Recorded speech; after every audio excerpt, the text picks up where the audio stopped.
Est-ce que l'imprimante 3D est facile d'utilisation ? Est-ce que c'est pour tout le monde ? Enfin, moi, si demain je veux m'y mettre. Ça dépend de la marque. Ouais. Celle que j'ai prise, oui. Et d'ailleurs, c'est pour ça que je suis parti là-dessus. Mais tu t'es formé ? Sur YouTube. Sur YouTube ? Ouais.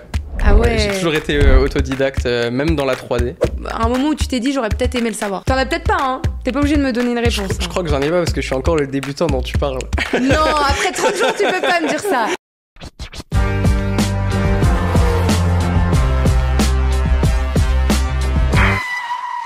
Drift, un podcast soutenu par D-Labs où celles et ceux que nous suivons au quotidien racontent leurs déclics. T'as pas forcément d'imprimante 3D chez toi, mais t'as peut-être un objet imprimé en 3D, puisque j'ai noté que 1 foyer sur 5 en moyenne en avait un. Et Léo s'est carrément lancé un défi, il est avec moi au micro de Drift, réaliser un objet par jour pendant 30 jours. Il vient juste de terminer son défi d'ailleurs. Ouais. Il nous en parlera. Il est suivi par des milliers de personnes, principalement sur TikTok. Exactement. Et il partage tous les jours, où il partageait. Tu nous diras maintenant ce que tu vas faire sur tes réseaux sociaux. Ouais. Mais ses créations, et du coup je vais le laisser se présenter. Déjà merci beaucoup d'être au micro de Drift. Merci à toi. Écoute, ça fait plaisir. Ouais, je m'appelle Léo, effectivement. Je suis artiste 3D. C'est comme ça que je me définis. Peut-être maintenant designer depuis que je fais des objets. Oh, et okay. Je travaillais avant dans la pub et maintenant ça fait très peu de temps que je fais effectivement de l'impression 3D. Donc ça consiste, je suis plutôt dans la décoration d'intérieur. Donc je fais des lampes, je fais des étagères. J'aimerais bien aussi faire un petit peu des chaises, des choses comme ça. Mais voilà, tout ce qui touche un peu la décoration au mobilier. Ok. Donc tu nous as dit en off que tu venais pas du tout de ce milieu-là à la base. Alors, j'ai fait un petit peu d'études en design, mais par contre, je faisais pas effectivement de design d'objets. Là, ça vient du design d'objets. Avant, je faisais de la 3D dans la pub, je travaillais pour des marques qui avaient besoin, je sais pas, une marque de chaussures, je faisais la chaussure en 3D, etc. Et donc, j'ai des bases en 3D, mais en impression 3D, vraiment, j'y connaissais rien. Ok. Et comment ça t'est venu, du coup, cette passion pour la 3D ? Enfin, en tout cas, l'envie de découvrir.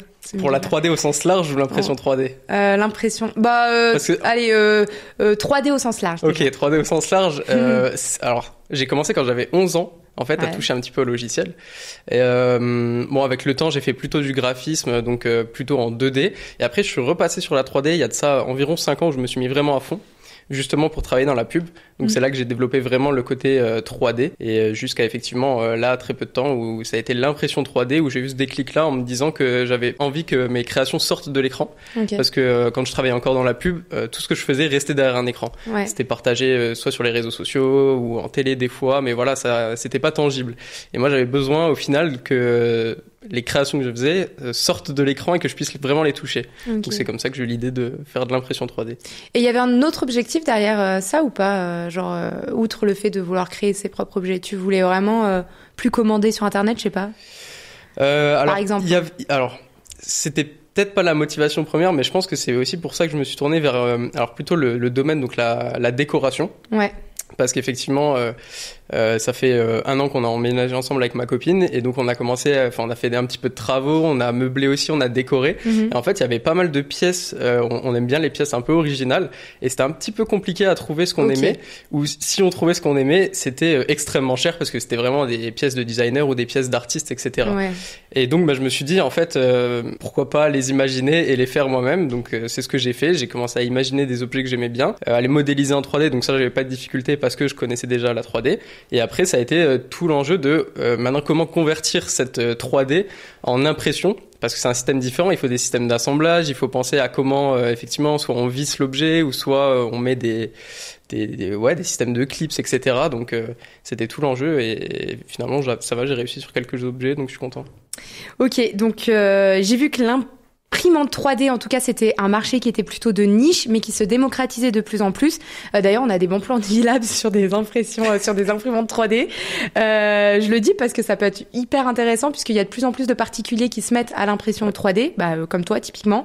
Notamment parce que, donc, effectivement, elles sont plus abordables. On a des entrées de gamme qui commencent dès 150 €, ce qui est ultra accessible. Ouais. Tu nous diras, toi, quelle est ton imprimante un petit peu plus tard. Ouais. Déjà, est-ce que tu peux nous dire à quoi sert concrètement une imprimante 3D, qu'est-ce qu'on peut faire avec ? Alors déjà, il faut savoir qu'il y a différents types d'imprimantes 3D qui impriment avec différents matériaux et différentes technologies.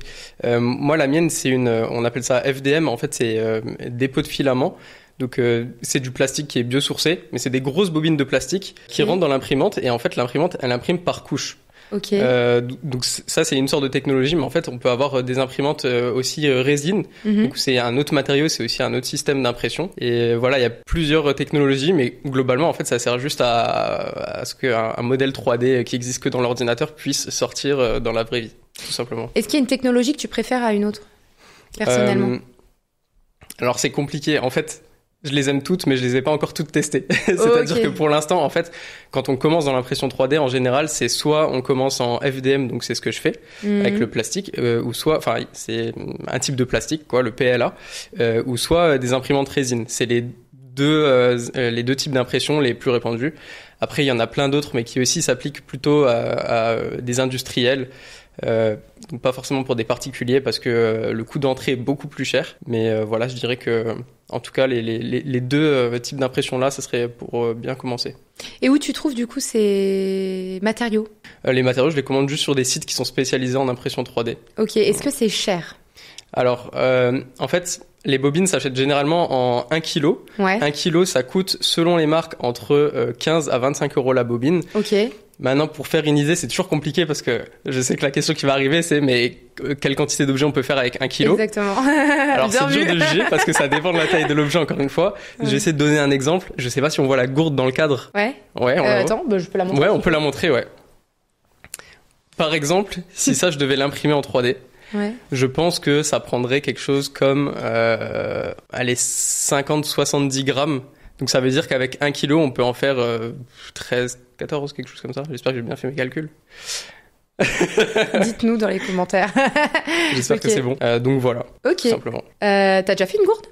Non, parce que le PLA, le matériau que j'utilise principalement, n'est pas vraiment fait pour être étanche. Ok. Ouais, ça peut, mais c'est pas recommandé. Est-ce que... Hop, je vais la reposer là. Est-ce que l'imprimante 3D est facile d'utilisation? Est-ce que c'est pour tout le monde? Enfin, moi, si demain je veux m'y mettre. Alors, ça dépend de la marque. Ouais. Celle que j'ai prise, oui. Et d'ailleurs, c'est pour ça que je suis parti là-dessus. Ok. Alors, pareil, ça fait que 3 mois que j'en fais, donc je suis assez nouveau dans le milieu. Ça veut dire que je connais pas vraiment toutes les marques et ce qu'elles font. Je sais que l'imprimante de la marque que j'ai achetée, c'est un peu reconnu dans le milieu comme étant l'Apple de l'imprimante, dans le sens où un Mac, quand on l'utilise, c'est hyper facile, c'est hyper intuitif, comparé à Windows si je dois comparer, ou Windows, c'est un peu plus pour les geeks, ceux qui aiment mettre les mains, etc., dans le code, etc. Apple, un petit peu moins. Mon imprimante, c'est pareil, elle est hyper facile d'utilisation, c'est-à-dire que quand on a un objet à imprimer, c'est presque entre guillemets, on clique sur imprimer et ça le fait, c'est nickel. Les calibrations sont automatiques, etc. Et il y a d'autres marques d'imprimantes 3D qui sont plus faites justement pour les personnes qui aiment un petit peu manier les imprimantes, aller démonter les objets, voir comment c'est fait. Et où là, c'est un peu plus du manuel. Ok, et c'est quoi du coup ton imprimante? Alors moi, c'est la P1S. La marque, c'est Bamboo Lab. C'est une, on va dire, milieu de gamme, qui est plutôt pas mal. Et celles qui sont recommandées, c'est les A1 ou A1 mini. C'est justement dans les tarifs, alors un peu plus haut que ce que tu as annoncé. Tu avais donné 150 € comme tarif indicatif. Là, on est plus, je crois, autour des 250-300, mais ce qui reste quand même très correct en fait pour une imprimante 3D. Ouais, ok.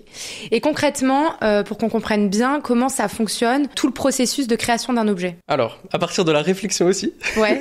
Pour moi. Bah oui. Ok.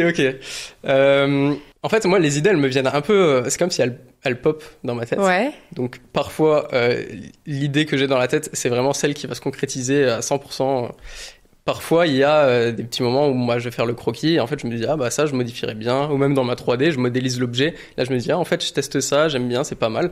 Jusqu'à ce que j'ai validé plus ou moins ma forme en 3D. Donc, ça veut dire que j'ai fait aussi la modélisation sur un logiciel 3D. Une fois que j'ai ma modélisation, je vais aussi penser à comment l'imprimer et comment faire en sorte de... parce qu'on a aussi des contraintes de dimension. Ouais. Par exemple, mon imprimante imprime du 25 cm3, donc 25. Si je fais un objet qui fait 50 cm, je suis obligé de faire de l'assemblage. J'ai pas le choix. S'il y a plusieurs couleurs aussi. Ça veut dire que je vais imprimer une partie d'un objet en jaune, un autre en vert. Je peux pas les imprimer en même temps. Oui, il y a des systèmes, mais jusqu'à là, moi, je faisais séparer. Et donc, je pense dans ma 3D à l'assemblage. Est-ce que je vais faire un système où, en fait, quand j'imprime, après, je mets des inserts à chaud et des vrais vis. Est-ce que, en fait, les pas de vis sont directement imprimés en 3D sur l'objet, donc je peux directement visser. Est-ce que c'est un système de clips, etc. Donc voilà, je pense à tout ça. Une fois que je suis décidé, je le modélise sur ma 3D et ensuite, je lance l'impression. Quand on lance l'impression aussi, en fait, on doit passer par un autre logiciel qui n'est pas un logiciel purement de modélisation 3D où on va créer son objet. Ça va plus être un logiciel, ce qu'on appelle un slicer, qui va en fait transformer notre objet 3D en code pour que l'imprimante comprenne comment elle va imprimer. Donc par exemple, je reprends l'exemple de la gourde, une gourde ou un autre objet, le logiciel, enfin quand je la modélise, en fait, elle est creuse ma gourde. Ouais. Et dans le logiciel, je peux lui dire, donc dans le slicer, le logiciel intermédiaire, je peux lui dire, est-ce que je veux que l'intérieur soit rempli, par exemple, à 10%? Est-ce que je veux qu'il soit complètement vide? Est-ce que je veux qu'il soit rempli à 50% si je veux vraiment qu'il soit solide et que quand on presse, ça s'écrase pas du tout? Donc en fait, il y a plein de choses comme ça. L'épaisseur aussi de la surface de l'objet. Plus il y a d'épaisseur, enfin c'est des couches. Donc s'il y a 3 couches de fil, ça sera beaucoup plus solide que s'il y en a qu'une. Ouais. Donc voilà, c'est un petit peu tous les paramètres et comment l'imprimante va interpréter l'objet 3D. Ok, mais tu t'es formé sur YouTube. Sur YouTube? Ouais. Ah ouais. J'ai toujours été autodidacte, même dans la 3D. Ouais. C'est que YouTube avec des tutos gratuits. Je sais qu'il existe des formations. Je pense que les formations c'est pas mal pour les gens qui ne sont pas vraiment autonomes et qui ont besoin d'être accompagnés ou qui veulent progresser peut-être plus rapidement, avoir un mentor ou quoi. Ça peut aider. Dès qu'on a une question, hop, la personne nous le dit. Moi, je me suis toujours formé sur YouTube avec des tutos gratuits et c'est chronophage, mais en tout cas, ça fonctionne. Mais du coup, il faut quand même avoir un certain background en design. Ça dépend pour les objets qu'on veut faire. En fait, je sais qu'il existe aussi des sites, c'est des sites un petit peu communautaires où les gens modélisent et mettent à disposition leur modèle 3D, payant ou gratuit. Payant ou gratuit, ok. Ouais. Et en fait, il y a une banque de données qui est énorme. Donc il y a des gens qui ne savent pas modéliser mais qui ont une imprimante 3D chez eux et qui en fait ont juste besoin par exemple d'une coque de téléphone. Bah ils vont chercher sur les sites, ils tapent coque iPhone et ils ont le modèle 3D de quelqu'un qui l'a fait, ils aiment bien le design, et bah ils cliquent, ils le téléchargent et ils l'impriment et c'est déjà tout fait quoi. T'as un exemple de site où on peut retrouver ce... ouais, il y a Printable, il y a Maker World ou Maker Lab, je sais plus. Ok. Ouais, c'est les deux. Ah ouais, ok, donc ça rend le truc encore plus accessible parce que moi je me suis dit s'il faut en plus être designer, pas du tout. savoir faire les trucs en 3D et tout. Bon. Moi c'est vrai que ça m'intéresse pas vraiment. Justement, j'ai lancé ça parce que j'aime bien créer et penser des objets qu'on voit nulle part. Enfin, en tout cas, c'est le but. Mais effectivement, il y a des gens qui ne sont pas du tout ni dans la 3D de base, ni dans le design, qui juste achètent une imprimante 3D parce que parfois ils ont besoin de quelque chose. Et ben ils vont sur le site, ils le téléchargent et ils l'impriment. Ouais. Et tu penses pourquoi il y a des personnes qui achètent une imprimante 3D? Alors, je sais que il y en a pas mal aussi, un peu des profils ingénieurs. Ouais. J'ai un pote qui est justement ingénieur, qui a une imprimante 3D, qui modélise alors sur un autre logiciel qui est Fusion 360 parce que c'est plus un logiciel axé pièces mécaniques, etc. Et lui, son truc, c'est d'imprimer des pièces vraiment 100% utiles. Donc pas du tout de décoration. Moi, mes pièces, elles sont pas utiles. Si une étagère, c'est utile à poser des choses, mais je veux dire, ça résout pas vraiment un énorme problème. Bah lui, il va plutôt imprimer des petites pièces mécaniques, des engrenages ou des systèmes pour faire ruisseler l'eau parce qu'il avait un problème dans sa gouttière, etc. Donc il y a aussi ce type de personnes-là qui impriment purement de l'utile, on va dire. Et après, je crois que c'est les deux types de personnes. Hein. Ok. Est-ce que, selon toi, l'imprimante 3D, c'est un vrai bon plan, justement? Bonne question. Je sais pas vraiment. Alors, pour les créatifs, ouais, carrément, parce que bah, justement, on peut faire l'objet qu'on veut. Voilà, c'est ça, illimité. On a une idée, on l'imprime, et ça va pas nous coûter le prix qu'on aurait payé si on avait acheté justement un artiste ou dans une boutique ou quoi. Pour le côté justement que je te parlais ingénieur purement utile, en fait j'arrive pas vraiment à savoir parce que je sais, enfin vu que je suis pas de ces personnes-là, je sais pas vraiment comment ils l'utilisent. Mais après oui, ça peut être un bon plan dans le sens où moi j'ai déjà eu le cas par exemple quand je faisais les travaux chez moi où il manquait une pièce pour une évacuation qui ne se trouvait nulle part. J'arrivais pas, j'ai dû la fouiller, enfin aller fouiller sur eBay, etc. J'arrivais pas à la trouver. En fait, si j'avais eu l'imprimante 3D, j'aurais pu l'imprimer. Donc je pense bon plan dans le sens où ça peut éviter du temps de recherche, ça peut éviter juste des galères de l'objet ne se trouve plus parce qu'il est plus vendu. Donc ça c'est trop bien en fait. En vrai pour des petits outils comme ça qui te manquent, tu sais genre c'est fréquent en plus.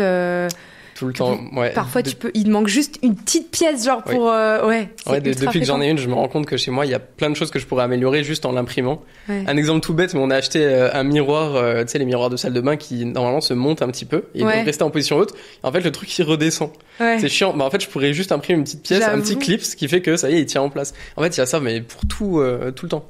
Ouais. Donc ça c'est pas mal. Mais maintenant tu te verrais ne plus avoir d'imprimante 3D ou pas? Est-ce que t'en es à ce stade-là, genre à te dire vas-y bonne question. Elle te manquerait genre? Ouais, je pense quand même. Parce que surtout que je suis encore dans la phase d'exploration où... Bien sûr. Tu sais, je suis encore dans le moment du début où j'ai l'impression d'avoir un pouvoir magique, où je peux penser à un objet, le faire, et ça y est, il devient réel. C'est vraiment un pouvoir, quoi. Ouais, je pense que ça manquerait parce que en 3 mois, j'ai pas eu le temps de tout explorer ce que je voulais faire. Donc justement, tu avais lancé un challenge sur les réseaux sociaux. Enfin, tu t'es lancé plutôt un challenge qui est donc un jour réaliser un objet pendant 30 jours. Ouais. Voilà. Déjà, tu peux nous parler du début de cette expérience-là. Comment, quels sont les types d'objets que t'as fait? Est-ce que t'as vu une évolution sur les 30 jours? Enfin voilà, parle-nous un peu de ce challenge-là qui est quand même ultra cool, mais ultra très intensif d'ailleurs. Intensif, ouais. Spoiler, j'ai pas tenu. Enfin, il était pas en 30 jours en vérité, il était en 60 jours, je crois, voire 70. En fait, le défi là, je l'ai lancé parce que donc justement, j'étais dans la période où je faisais encore de la pub et je me sentais plus vraiment bien dans ce que je faisais, dans mon travail. Et je me suis dit, il faut que je change, il faut que je fasse autre chose, que j'apprenne à explorer d'autres univers. Et donc, je me suis lancé ce défi-là, à la fois pour ne plus procrastiner, parce que donc ça devenait une période où j'avais du mal vraiment à travailler, parce que je voyais mon travail comme un travail alimentaire presque. Donc c'était un peu pénible. Donc je me suis dit, ok, il faut que je retombe sur quelque chose qui me fasse vraiment kiffer. Le délire de faire un objet par jour et surtout de l'annoncer sur les réseaux, c'est une sorte d'engagement où, à partir de maintenant, j'ai plus le choix et que je fasse quelque chose qui soit bien ou pas bien, je le posterai et au moins je produis. Et donc en fait, c'est ça qui va me relancer dans ma motivation. Pourquoi aussi ce format de un objet par jour parce que forcément, on peut pas faire des objets énormes ou des gros projets. C'était aussi pour apprendre en fait à explorer le milieu de l'impression 3D qui m'était inconnu ouais. Et me dire en fait en étant obligé de produire un objet à la fin de la journée, je vais forcément faire des erreurs parce que je vais devoir me dépêcher, je vais devoir trouver vite fait des solutions. Même les objets, je vais pas pouvoir me creuser vraiment la tête sur plusieurs jours. Je vais devoir juste ok, la première idée qui vient, je la retouche un peu et je l'imprime et on voit ce que ça donne. Et au moins j'ai vite des résultats, j'ai vite des échecs qui me permettent d'apprendre, de me dire là ça a mal imprimé parce que ça, donc demain je le referai pas. Donc voilà, en fait sur 30 jours, il y a aussi ce format sur 30 jours parce que ça fait on va dire social friendly. Et je trouvais ça pas mal aussi pour repositionner aussi mon image sur les réseaux parce que jusqu'à maintenant quand je travaillais dans la pub, je postais aussi sur les réseaux pour dire salut, Léo ne fait plus de la pub mais de l'impression 3D. Je me suis aussi lancé ce défi là et je l'ai posté et comme ça les gens pouvaient voir ce que je faisais de nouveau. Et ça a bien fonctionné? Enfin, est-ce que ça t'a amené beaucoup de nouveaux followers, commentaires, engagements sur tes réseaux sociaux? Juste la partie impression 3D? Ouais, sur Instagram pas mal. En fait, la moitié des gens qui me suivent sur Instagram me connaissent que depuis en tout cas l'impression 3D. Ouais. Donc ce qui est énorme. Alors sur TikTok moins parce que j'avais déjà une plus grosse communauté quand je faisais de la pub. Et après j'ai aussi commencé à poster même en YouTube Short, en Snapchat aussi sur Spotlight. Il est même sur Snapchat. En fait je me dis la vidéo existe donc autant la partager partout. Clairement. Donc j'ai posté sur tous les réseaux sociaux. Ouais. Effectivement il y en a beaucoup qui m'ont découvert grâce à ça quoi. Donc c'est trop cool. La série a plutôt bien fonctionné, j'ai eu des retours super positifs donc ça m'a aussi un petit peu réconforté dans le fait que en fait ce que je fais plaît. Parce que c'est aussi assez niche en fait comme domaine, que ce soit l'impression 3D, mais aussi mon style dans ce que je fais. Ouais. Donc j'étais plutôt étonné et plutôt content. C'est quoi le premier objet que tu as créé de cette série-là? Alors de la série, il est nul, il est pas nul, mais en fait j'avais un problème le matin. J'ai une machine à café et sauf que le matin, moi je bois dans des bols parce que je me fais un bol de cappuccino. Enfin je mets du café et du lait. Ouais. En fait. Quand je me faisais couler le café, le bol il rentrait en dessous de la cafetière, mais il tanguait parce que le support n'était pas assez long. Ouais. Et donc j'en avais marre, je me suis dit, je vais imprimer une extension de cette machine à café qui me permet de poser mon bol et ça y est, je peux faire couler le café et ça tient quoi. Donc c'est pas nul, je dis ça parce qu'en fait, c'est pas forcément ce qui m'intéresse. Moi, je veux plutôt faire de la déco et des objets créatifs. Là, le premier objet, il était pas très beau face à un bloc noir, mais il est super utile. Et je l'ai fait encore une fois dans l'optique de me dire en fait, il faut que je la lance cette série, il faut que je fasse un premier objet. En un jour, t'as pas le temps de réfléchir à 1000 idées. Je me dis le premier objet dont j'ai besoin, c'est ça parce que tous les matins, ça me rend fou que ça tienne pas. Donc j'ai fait cette vidéo et je l'ai balancé. Et t'as galéré à trouver des idées pendant 30 jours de choses à créer ou finalement c'est venu assez naturellement?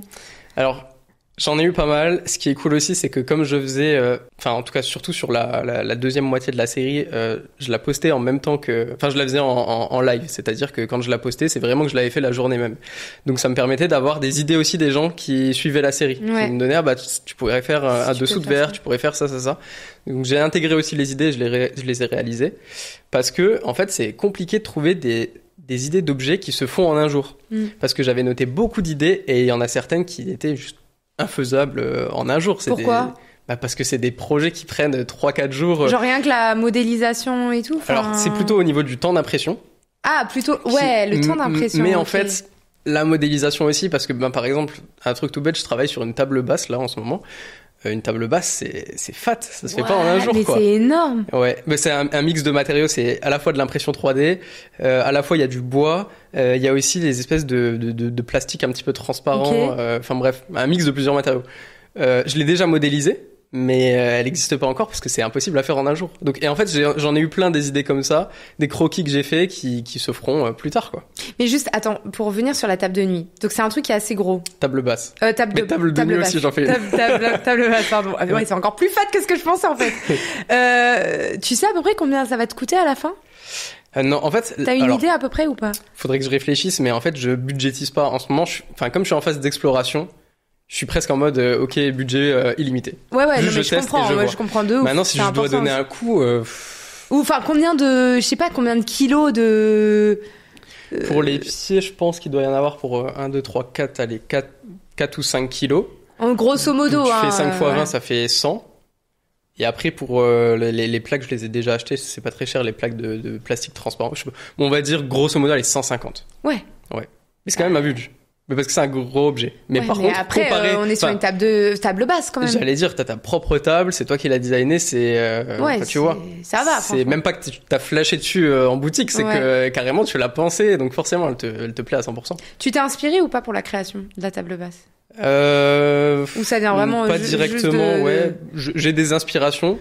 Mais non, je suis pas en mode la table basse, je l'ai pensé parce que ça, parce que j'ai vu ça. Donc tu vas la partager sur tes réseaux sociaux, j'imagine. Ouais. Donc n'hésitez pas à rejoindre Léo sur ses réseaux sociaux. C'est quoi ton arrobase déjà? Sur Insta, c'est Lorini-Léo. Et pareil sur TikTok? Non, c'est Léo Lorini. C'est pas possible! Non mais attends, je t'explique. Fais plus dur Lorini, encore, hein. Léo Lorini sur Instagram, il est déjà pris. Je suis dégoûté. Même Léo.Lorini, je pouvais pas. Et en fait, je l'ai créé en 2015, mon compte. Ah ouais. Je savais même pas que ça allait être un truc pro, c'était perso. Ouais, je comprends. Donc ouais, je suis d'accord. Bon. Ok. Si Léo Lorini regarde la vidéo, on s'en parle en DM. Ouais, de ouf. Il voudrait récupérer son nom, là. Est-ce que t'as eu des galères? Oui. Bah, j'imagine, ouais. Ouais, en fait, surtout quand il y a des objets qui sont longs à imprimer, parce que si c'est des petits objets qui font 3-4 cm, t'imprimes, t'as une galère, tu réimprimes, c'est pas grave. Quand t'as des objets qui prennent 9 heures d'impression, et que tu peux pas le faire la journée parce que le bruit ça rend fou, c'est dans mon bureau, bah je le lance la nuit, mais en fait je sais pas demain comment ça va être. Cette nuit j'ai fait ça, j'ai lancé une impression la veille, hier soir, qui durait 9 heures. Cette nuit, premier degré, j'ai fait des cauchemars de ça, comme si mon impression allait foirer, je te jure. En fait, j'étais trop stressé parce que je me dis, j'ai pas envie d'avoir fait 9 heures pour rien, quoi. Ouais, je comprends. Et surtout que là, c'est par rapport à un objet que je dois sortir dans un certain temps, donc faut pas que je le traîne non plus. Mais ouais, j'ai eu des galères où, pareil, en plus c'était pour ce même objet que j'ai imprimé cette nuit. Là, je suis en train de le réimprimer. Mais en fait, en cours d'impression, donc comme c'est par couche, il y a des objets qui parfois ont un espèce sont dans le vide un petit peu. Donc il faut que ça crée des supports en dessous pour que la partie là puisse au moment où ça imprime, puisse reposer sur quelque chose. Je crois à 3 heures d'impression, le support qui était prévu pour que ça maintienne le reste a pété. Au bout de 3 heures d'impression? Au bout de 3 heures d'impression. Donc, et je m'en suis rendu compte, heureusement, en fait, je suis rentré dans mon bureau au moment où ça venait de casser. Donc j'ai mis en pause l'impression, on peut mettre une pause. Et je voulais pas annuler, parce que si j'annule et que je recommence, ça me rend fou d'avoir fait 3 heures pour rien, j'ai gâché du plastique pour rien, etc. Donc je me suis dit, DIY, je vais essayer de remettre le support, de le coller avec des scotch, etc. C'est ce que j'ai fait, et ça a fonctionné. Donc j'ai pu continuer l'impression, et ça s'est bien passé.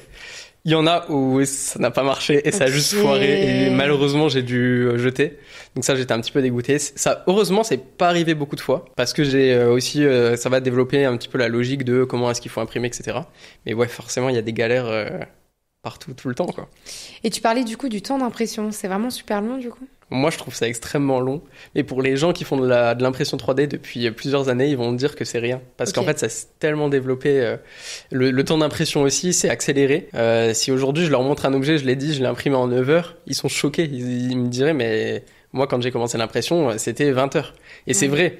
Mais moi, je trouve ça super long. Ouais. Quand même. Après, bon, il y a des petits objets qui prennent 20 minutes d'impression. Ce qui n'est pas énorme. Pour, je veux dire, à quel point ça pourrait être utile. Mais je trouve ça, quand même assez long.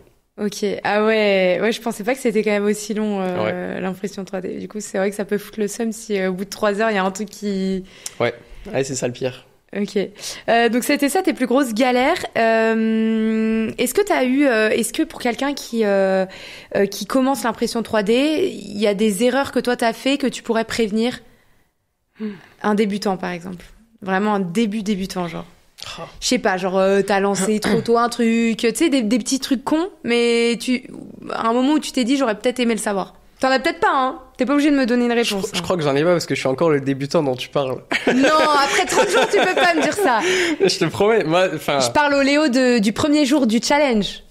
En fait, le souci, c'est que les galères, elles dépendent tellement de l'objet 3D que tu vas imprimer que ça peut presque ne pas s'appliquer, ça peut pas être général. Ça peut pas être général. Ouais, c'est ça. C'est comme le truc, du support, je vais dire, pense à mettre un support, mais en fait, ça s'imprime automatiquement. Ouais. Donc, tu vois, et en plus, moi, je suis encore dans cette phase où j'ai pas cherché à creuser hyper loin dans ce fameux logiciel intermédiaire dont je te parlais, où, comme mon imprimante fonctionne bien, je lance quasi tout en automatique. Ouais. Donc non, j'ai pas forcément ce genre de tips. Je pense que l'impression 3D, c'est aussi beaucoup un monde de j'essaye, ça rate et je recommence. Ouais. Il faut être patient. Ouais. Faut pas faire trop vite tout. Faut vraiment prendre le temps de penser. Ok.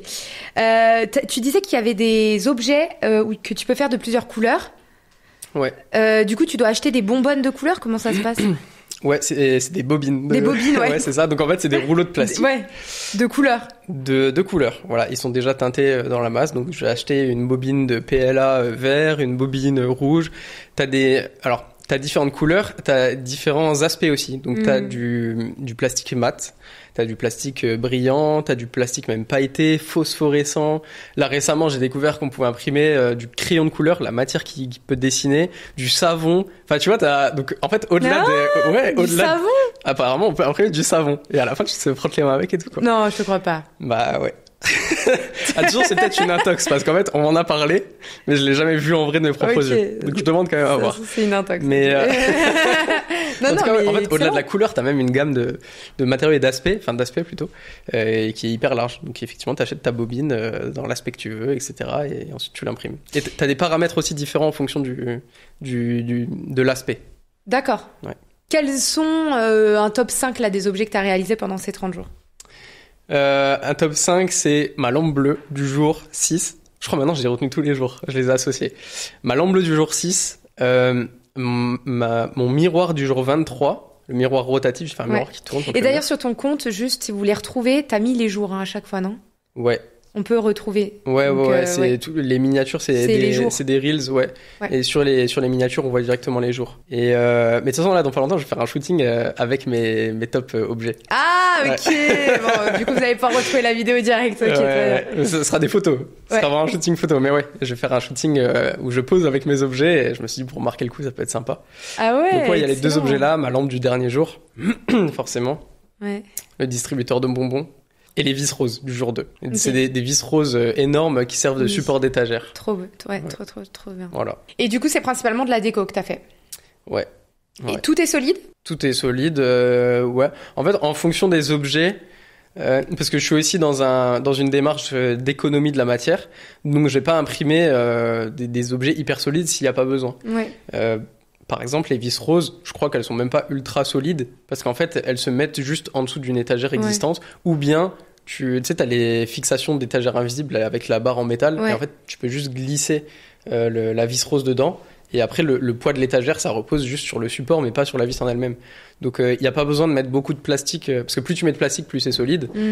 Si t'as un objet purement déco qui va rester sur une étagère, t'as pas besoin qu'il soit solide, donc t'as pas besoin. Donc toi, tu fais vraiment en fonction de l'utilité du produit. Ouais, c'est ça, exactement. Ok, et tu l'as peut-être dit, mais j'ai pas noté, t'as vu une progression entre le jour 1 et le jour 30 du coup? Là, tu dis que t'es encore débutant, mais ça me paraît bizarre après 30 jours. Ouais, non, si, c'est vrai, j'ai quand même progressé, et heureusement, surtout sur je pense sur alors, techniques d'assemblage un petit peu, mais aussi sur les tolérances. Parce qu'en fait, quand tu fais de l'assemblage d'objets, si t'assembles 2 objets, une tige dans un trou, par exemple, pour que ça s'insère bien, t'as une sorte de tolérance où, forcément, si le diamètre du trou fait exactement le même diamètre que la tige, bah, ça rentre pas. Donc, est-ce que, en fait, tu retires 1 mm d'épaisseur? Est-ce que tu retires un demi-mm, etc.? Et en fait, ça, au début, t'es obligé de faire plein de tests. Parce que ça dépend de de l'imprimante 3D, ça dépend, de plein de facteurs, en fait, de à quel point tu veux que ce soit résistant ou pas. Donc, au début, j'ai galéré, et à la fin, ça, c'est on va dire, la première évolution que j'ai vue, c'est que maintenant, je connais tous ces facteurs-là, tous ces chiffres, à quel point il faut que je réduise ou pas pour qu'il y ait de la friction ou pas.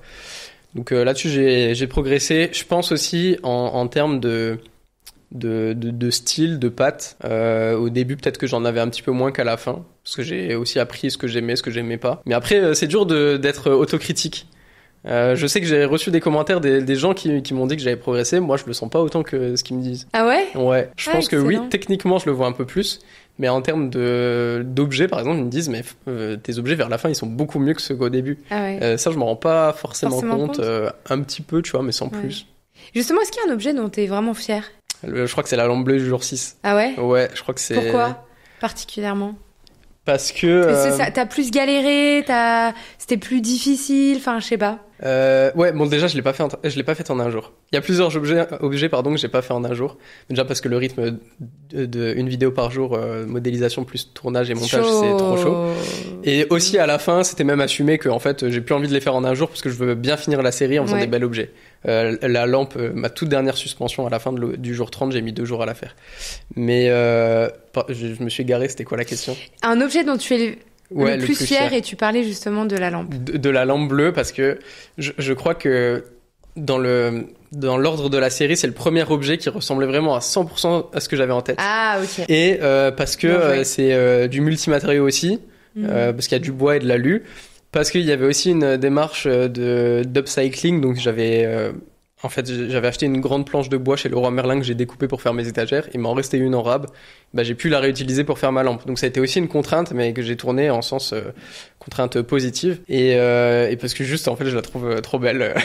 donc, et tu t'en sers encore bah oui, elle est dans mon salon, elle s'allume. En plus, elle est connectée. Donc, non, mais j'ai même mis un interrupteur dans mon salon. Comme ça, tu sais, quand je clique, t'as plusieurs lampes qui s'allument. Ouais. Et si tu cliques sur l'autre interrupteur, t'es en mode nuit. Donc, tu sais, ça va être un peu plus tamisé, un peu plus orange. Donc, ouais, elle est dans mon salon et elle est allumée tout le temps. Enfin, tous les jours, quoi. Ok. Ouais. Est-ce qu'il y a un objet que t'as pas aimé faire? Oui. Ah ouais? Ouais. Enfin, pas que j'ai pas aimé faire, mais en fait, j'étais en train de le faire. Et dans la journée, c'était trop tard pour changer d'objet, donc j'ai dû le sortir. Il y en a eu 2.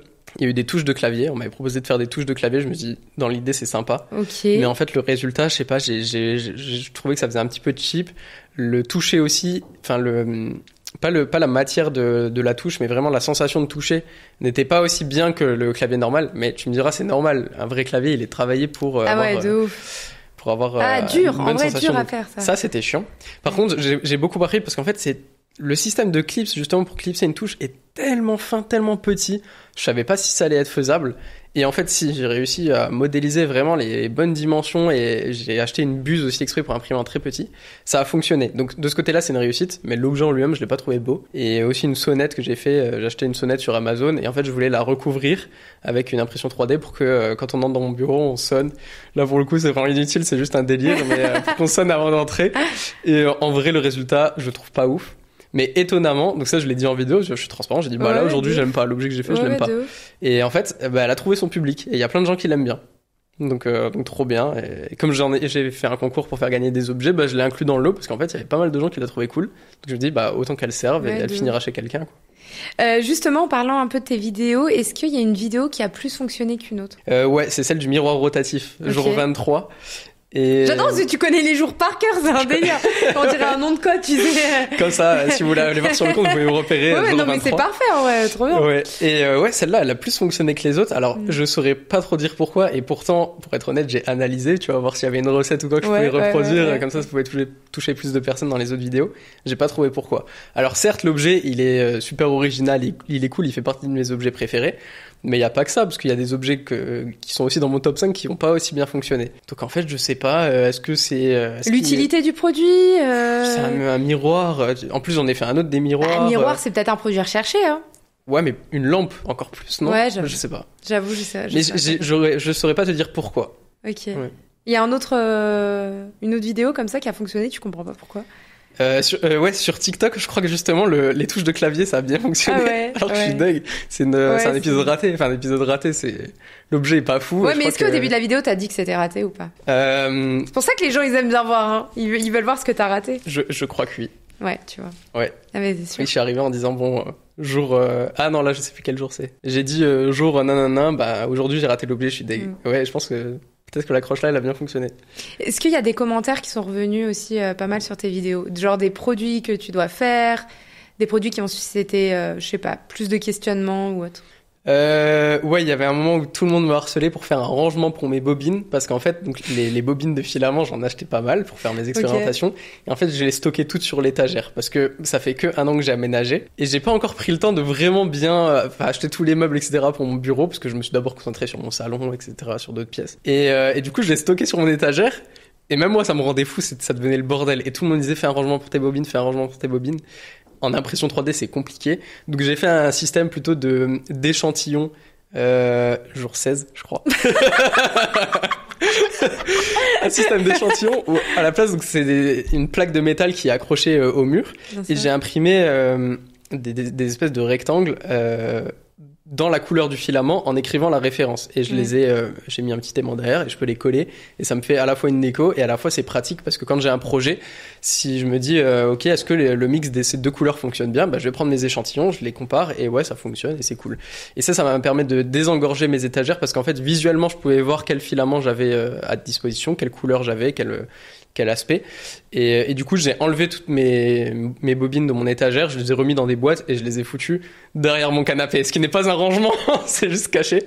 Mais au moins, ça désengorge un petit peu et voilà. Ok. Donc, j'ai toujours pas fait, en fait, le rangement pour les bobines, concrètement. Ok. Mais parce que, petit spoil, c'est un projet qui arrive en collaboration avec quelqu'un d'autre. Ouh, et j'allais justement te demander, t'as eu des collabs liés à l'impression 3D?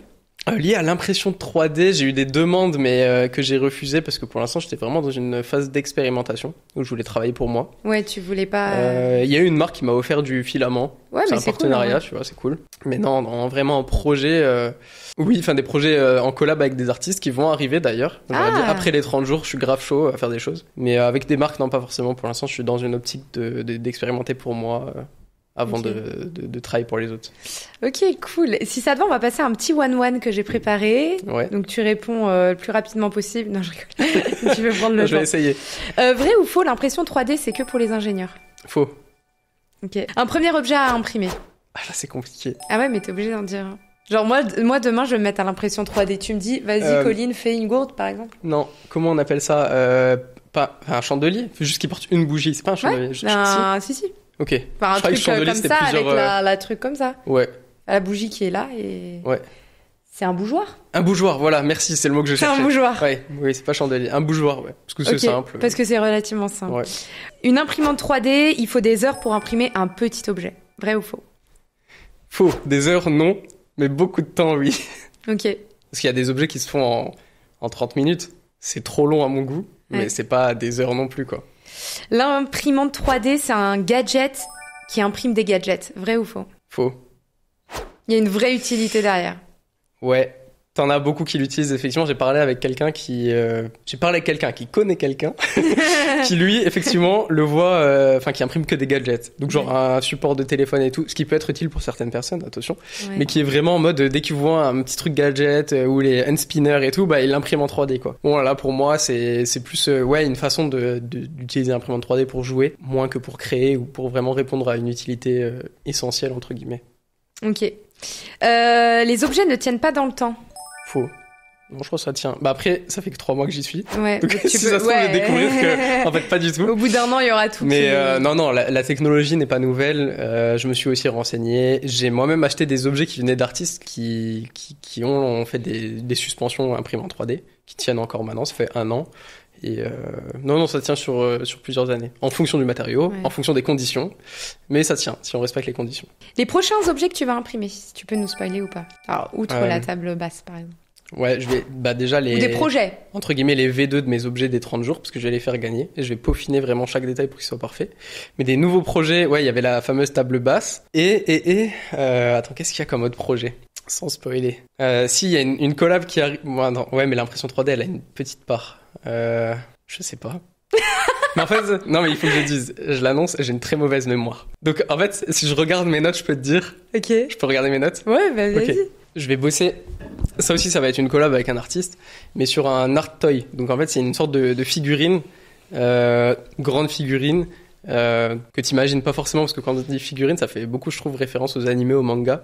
Là, c'est juste, en fait, une pièce purement artistique, purement décorative, que je vais faire aussi en collaboration avec un artiste, parce qu'on va pas l'imprimer en PLA, on va l'imprimer en résine, donc une autre technologie dont je te parlais tout à l'heure. Mm-hmm. Et cet artiste-là travaille la résine. Donc lui, il a vraiment les compétences techniques, créatives aussi. Et du coup, je pense que ça va être un objet qui va sortir cet été. Waouh, ok, trop cool. Ton meilleur bon plan? Meilleur bon plan, D-Labs, évidemment. Non, t'es pas obligé de dire en vrai, D-Labs. Mais je prends quand même.